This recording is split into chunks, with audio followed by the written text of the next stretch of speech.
নমস্কাৰ বন্ধু বান্ধৱীসকল, এতিয়া নিশা 12 বাজিছে আৰু মই প্ৰস্তুত কৰিবলৈ লৈছোঁ আমাৰ মৰমৰ শিক্ষাৰ্থীসকলৰ বাবে ফিউচাৰ কণ্টিনিউৱাছ টেন্সৰ এক অডিঅ'। আমি সকলোৱে জানো যে টেন্স হৈছে ইংৰাজী ব্যাকৰণৰ আটাইতকৈ গুৰুত্বপূৰ্ণ অধ্যায়। আৰু ইতিমধ্যে আমি টেন্সৰ বিষয়ে আলোচনা কৰি গৈছোঁ। আমি জানো যে টেন্স তিনিটা: present tense, past tense, future tense. আৰু আমি এইটোও জানো যে প্ৰতিটো টেন্সৰে চাৰিটাকৈ ভাগ আছে। সেইকেইটা হৈছে চিম্পল বা ইনডেফিনিট, কণ্টিনিউৱাছ, পাৰফেক্ট আৰু পাৰফেক্ট কণ্টিনিউৱাছ। ইতিমধ্যে আমি simple present tense, simple past tense আৰু চিম্পল ফিউচাৰ টেন্সৰ বিষয়ে আলোচনা কৰিছোঁ। আৰু আলোচনা কৰিছোঁ আমি প্ৰেজেণ্ট কণ্টিনিউৱাছ টেন্স আৰু পাষ্ট কণ্টিনিউৱাছ টেন্সৰ বিষয়ে। আৰু আজি আমি আলোচনা কৰিবলৈ লোৱা টেন্সৰ বিষয়টো হৈছে বা টেন্সৰ ভাগটো হৈছে ফিউচাৰ কণ্টিনিউৱাছ টেন্স।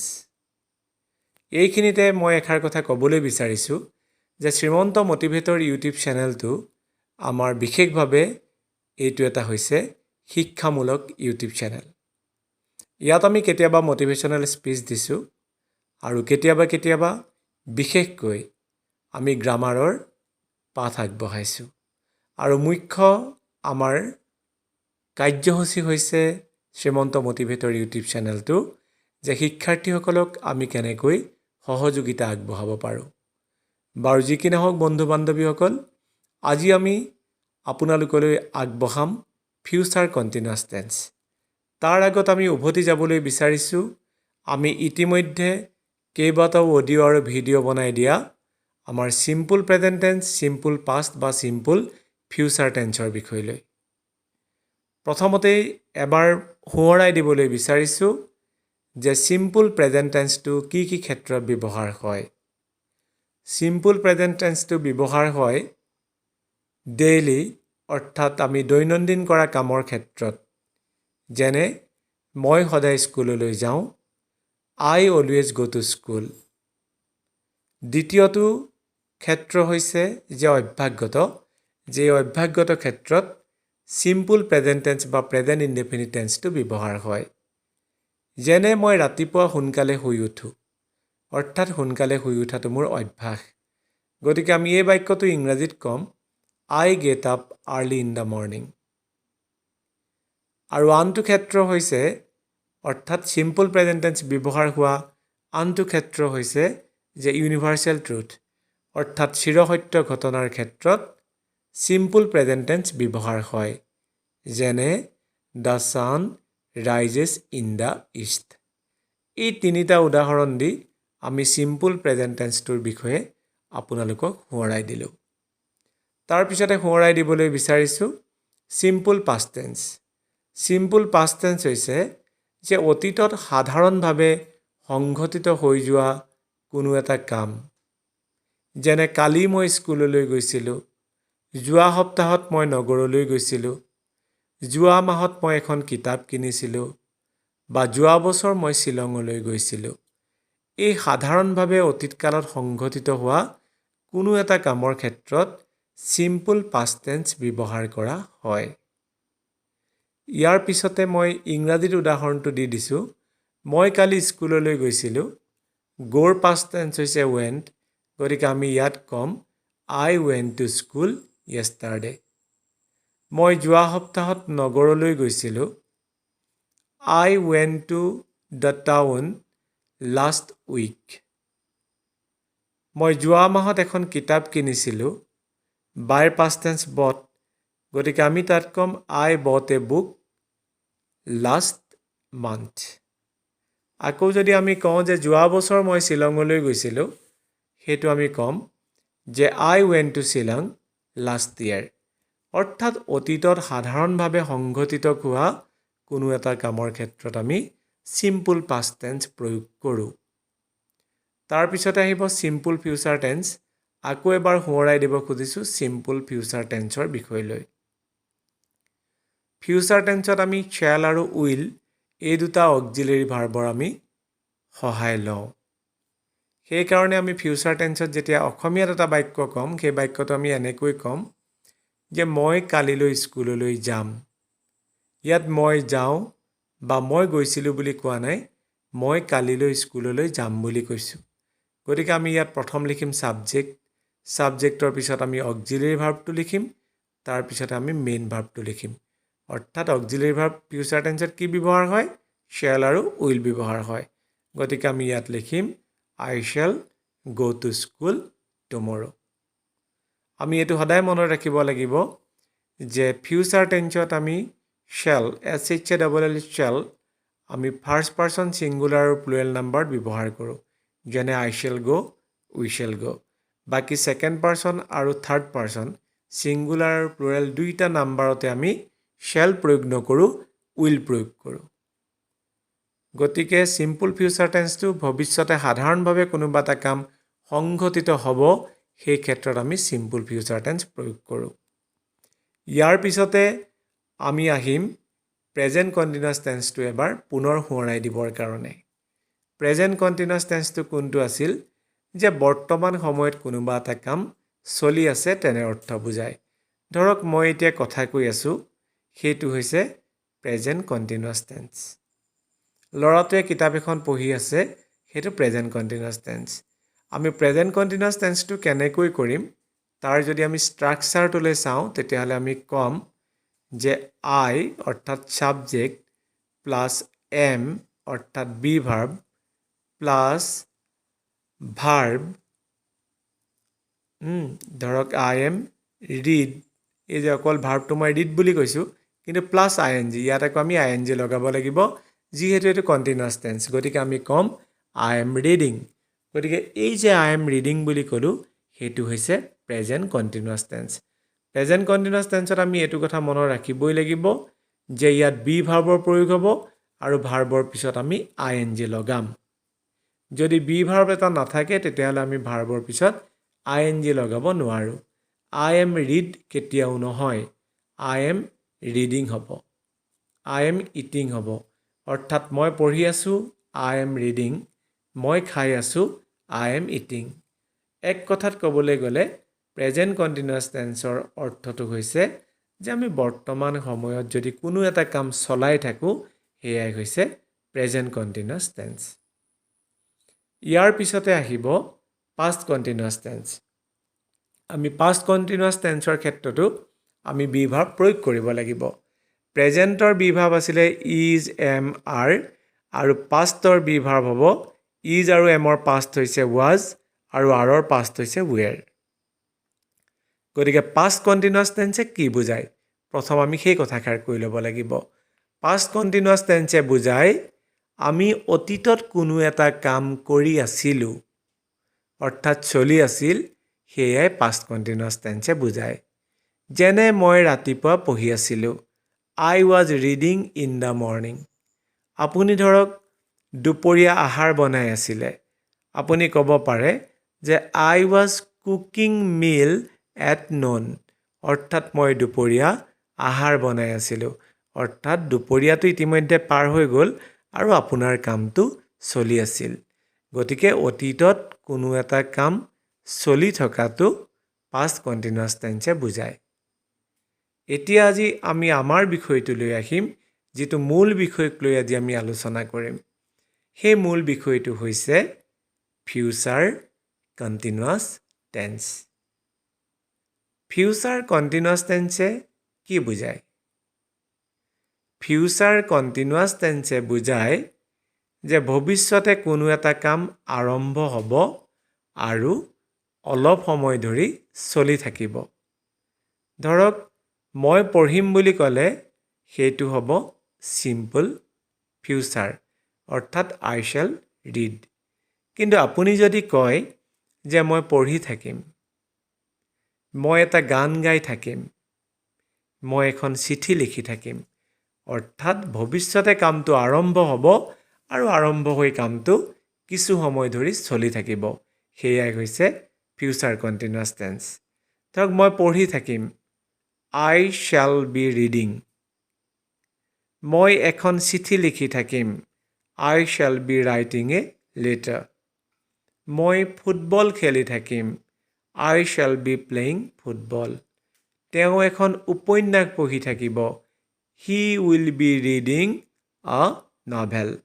সেইটোৱেই অৰ্থাৎ ফিউচাৰ কণ্টিনিউয়াছ টেন্সে অনাগত দিনত বা অনাগত সময়ত অৰ্থাৎ ভৱিষ্যতে কোনো এটা কাম আৰম্ভ হ'ব আৰু অলপ সময় ধৰি চলি থাকিব তেনে অৰ্থ প্ৰকাশ কৰে। এতিয়া আমি জানো যে ফিউচাৰ টেন্সত আমি shall আৰু will এই দুটা অক্সিলাৰী ভাৰ্বৰ প্ৰয়োগ কৰোঁ। কিন্তু আমি I shall going বা you will going বুলি ক'লে বাক্যটো শুদ্ধ হ'বনে? কেতিয়াও শুদ্ধ নহয়। যিহেতু আমি জানো যে কণ্টিনিউয়াছ টেন্স কৰিবৰ কাৰণে বি ভাৰ্ব তাত থাকিবই লাগিব।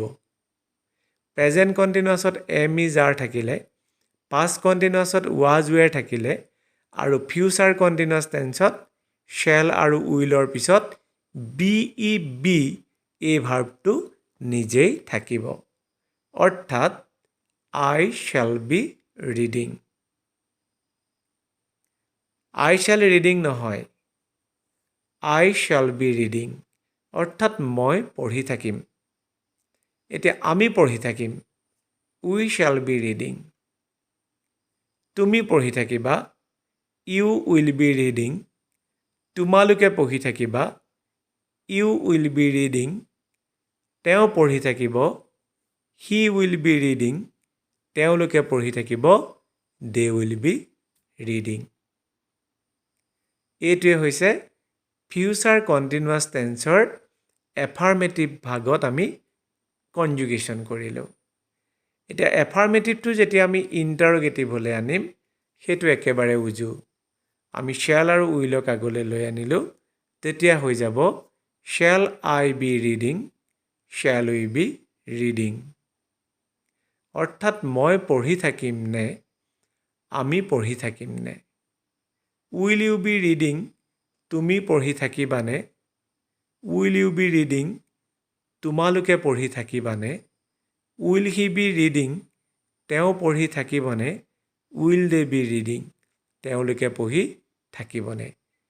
এইটো হৈছে ফিউচাৰ কণ্টিনিউয়াছ টেন্সৰ ইণ্টাৰগেটিভ ভাগ। এতিয়া আমি আহিম নিগেটিভ ভাগলৈ। নিগেটিভ ভাগটোত হ'ব আমি জানো যে নট আটাইতকৈ most essential অৰ্থাৎ আটাইতকৈ এছেঞ্চিয়েল NOT নট। এই নট শব্দটো আমি নিগেটিভত লগাব লাগিবই। মানে প্ৰায়ে আমি 99% আমি নটটো লগাই নিগেটিভ কৰোঁ। আমি আৰু বেলেগ ক্ষেত্ৰত নিগেটিভ কেনেকৈ কৰিব পাৰি নট নলগোৱাকৈ সেই বিষয়ে আমি পিছলৈ আলোচনা কৰিম। এতিয়া ফিউচাৰ কণ্টিনিউয়াছ টেন্সত আমি কেনেকৈ নিগেটিভ কৰিম সেই নিগেটিভটো কেনেকৈ হ'ব আপোনালোকে শুনিব। I shall not be reading অৰ্থাৎ মই পঢ়ি নাথাকিম।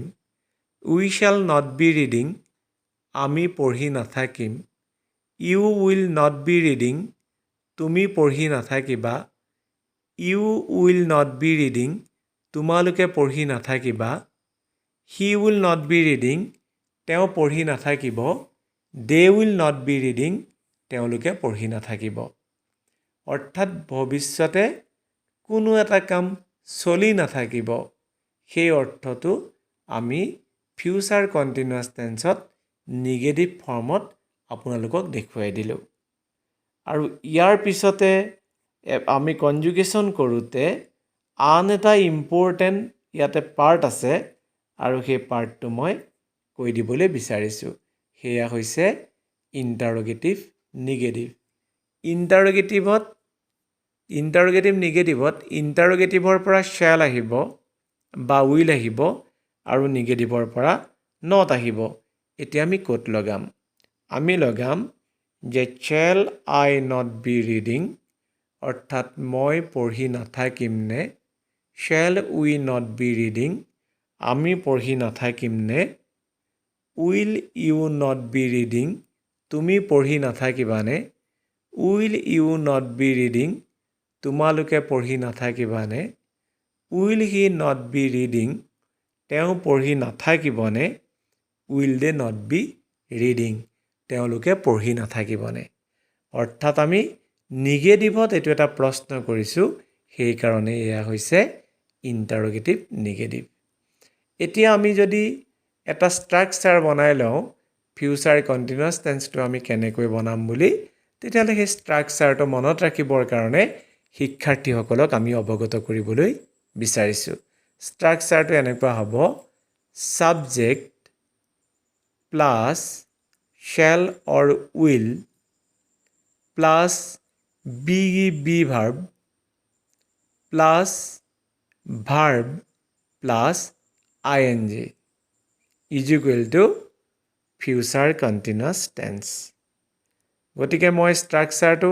কেনেকৈ হ'ব মই ভাঙি কৈ দিছোঁ এবাৰ সাবজেক্ট আই প্লাছ শ্যাল বা উইল আমি জানো যে আইৰ পিছত শ্যাল বহিব গতিকে আই শ্যাল প্লাছ বি ভাৰ্বটোৰ কথা আমি কৈছোঁ তেতিয়া আমি I shall be plus verb plus ing অৰ্থাৎ ভাৰ্বটোৰ পাছত ing বহিব মেইন ভাৰ্বটোৰ পিছত গতিকে আমি ক'ম ৰিডিং অৰ্থাৎ এই ষ্ট্ৰাকচাৰটো এনেকুৱা ধৰণে হয় আই শ্যাল বি ৰিডিং অৰ্থাৎ মই পঢ়ি থাকিম আমি পঢ়াৰ ক্ষেত্ৰত ৰিডিং ক'লোঁ কিন্তু আমি যদি কওঁ লিখি থাকিম তেতিয়া আমি ক'ম আই শ্যাল বি ৰাইটিং অৰ্থাৎ মই লিখি থাকিম এইটোৱে হৈছে অতি সহজভাৱে ফিউচাৰ কণ্টিনিউয়াছ টেন্সটো আৰু আমাৰ উদ্দেশ্য হৈছে যিসকল ছাত্ৰ ছাত্ৰীয়ে কোনো এজন শিক্ষাগুৰুৰ ওচৰত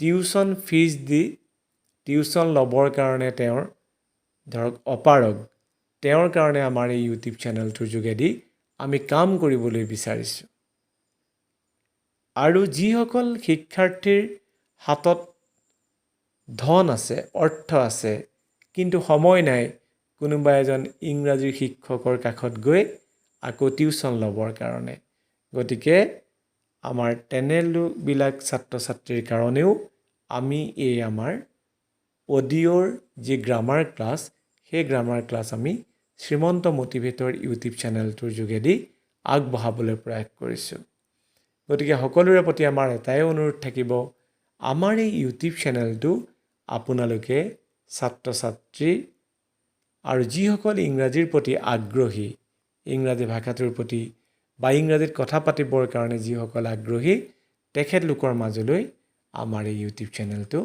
আগবঢ়াই নিব বুলি সকলোকে কৰজোৰে অনুৰোধ জনালোঁ বহুত বহুত ধন্যবাদ thank you so much take care আৰু আমি ইয়াৰ পিছত লৈ আহিম প্ৰেজেণ্ট পাৰফেক্ট টেন্সৰ পাৰ্টছ গতিকে আশা কৰিম আপোনালোকে আমাৰ প্ৰতিটো ব্যাকৰণৰ পাঠ নিশ্চয় আদৰি ল'ব okay thank you so much again take care